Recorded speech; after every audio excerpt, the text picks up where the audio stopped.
Assalamualaikum warahmatullahi wabarakatuh. Nama saya Ulan Ramadhani Widianti, NPM 23082601135, akan menjelaskan mind map saya yang berjudul Sistem Penglihatan dari blog System of Vision, blog Basic System Organ, Special Sense, Reproduction, and Urinary Tract.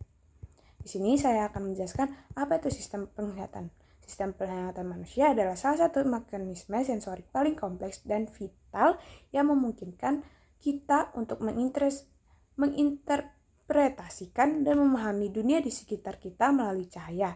Sebagai salah satu panca indera, penglihatan memainkan peran krusial dalam kehidupan sehari-hari, mempengaruhi segala hal, mulai dari navigasi lingkungan hingga komunikasi sosial. Mata manusia adalah organ yang kompleks dan terdiri dari berbagai struktur yang bekerja sama untuk memungkinkan penglihatan. Setiap bagian memiliki peran penting dalam proses penglihatan dan pemrosesan cahaya yang masuk sehingga kita dapat melihat dan memahami lingkungan kita. Berikut adalah deskripsi rinci dari berbagai komponen utama mata. Yang pertama ada kornea. Kornea adalah lapisan transparan di depan mata yang melindungi struktur internal mata dari debu, kotoran, dan mikroorganisme. Kornea juga berfungsi sebagai lensa premier yang memfokuskan cahaya masuk ke mata. Kornea memiliki beberapa lapisan, epitel, stroma, dan endotelium. Lapisan epitel bertindak sebagai penghalang pelindung, sementara stroma memberikan kekuatan struktural, dan endotelium menjaga keseimbangan cairan dalam kornea. Yang kedua ada sklera. Sklera adalah lapisan putih, kuat, dan berserat yang membentuk dinding luar mata. Sklera memberikan pelindungan dan mempertahankan bentuk bola mata di bagian depan mata. Sklera terhubung dengan kornea, sementara di bagian belakang, sklera melanjutkan sebagai selubung saraf optik. Yang ketiga ada iris dan pupil. Iris adalah bagian berwarna dari mata yang mengelilingi pupil. Iris terdiri dari otot-otot yang mengontrol ukuran pupil. Lubang di tengah iris yang memungkinkan cahaya masuk ke dalam mata ketika cahaya terang. Otot-otot iris berkontraksi untuk mengecilkan pupil, mengurangi jumlah cahaya yang masuk. Sebaliknya, dalam kondisi cahaya redup, otot-otot iris menggendur untuk melebarkan pupil, memungkinkan lebih banyak cahaya masuk. Yang keempat, lensa. Lensa adalah struktur transparan dan fleksibel yang terletak di belakang iris dan pupil. Lensa berfungsi untuk memfokuskan cahaya yang masuk melalui pupil ke retina.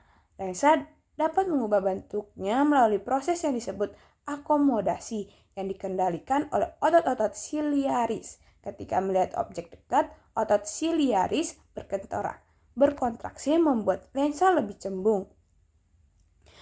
Saat melihat objek jauh, otot siliaris mengundur membuat lensa lebih datar. Yang kelima, ada badan siliaris dan zonula zinii. Badan siliaris adalah struktur yang mengelilingi lensa dan mengandung otot-otot siliaris yang mengontrol akomodasi lensa. Selain itu, badan siliaris juga menghasilkan humor aqueous, cairan transparan yang mengisi ruangan antara kornea dan lensa. Zonula zinii atau serat suspensori adalah serat-serat halus yang menghubungkan lensa dengan badan siliaris, membantu mempertahankan posisi lensa dan memungkinkan perubahan bentuknya selama akomodasi. Yang keenam ada humor aqueous dan humor vitreous. Mata mengandung dua jenis cairan utama, humor aqueous dan humor vitreous. Humor aqueous adalah cairan transparan yang dihasilkan oleh badan siliaris dan mengisi ruang antara kornea dan lensa, yang dikenal sebagai ruang anterior dan posterior. Humor aqueous menyediakan nutrisi untuk kornea dan lensa serta membantu menjaga tekanan intraokular.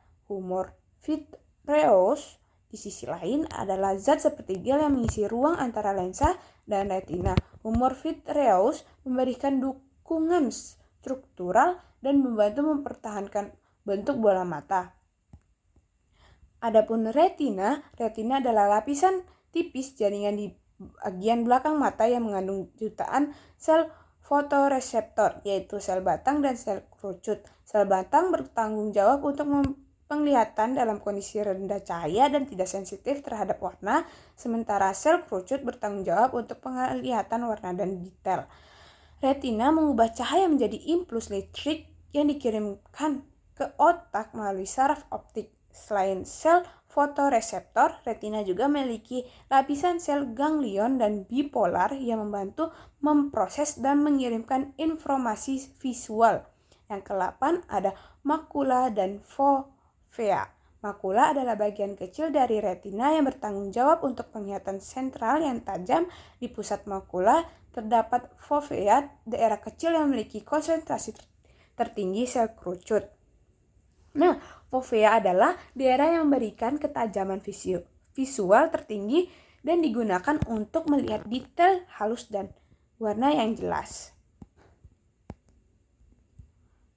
Ada yang ke-9 ada saraf optik. Saraf optik adalah budel saraf yang mengirimkan sinyal listrik dari retina ke otak. Setiap mata memiliki saraf optik yang meninggalkan mata melalui disk optik area di retina di mana serabut saraf berkumpul. Disk optik tidak memiliki sel fotoreseptor sehingga dikenal sebagai titik buta. Di otak, sinyal-sinyal dari saraf optik diproses oleh korteks visual di lobus oksipital untuk menghasilkan persepsi visual. Adapun koroid adalah lapisan jaringan yang terletak di antara retina dan sklera.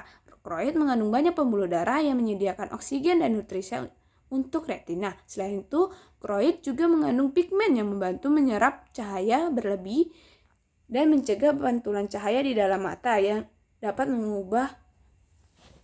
menguburkan penglihatan.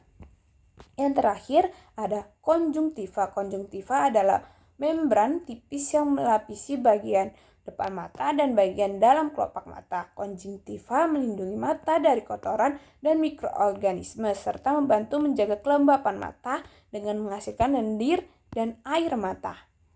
Mungkin segitu saja dari saya. Adapun referensi yang saya ambil,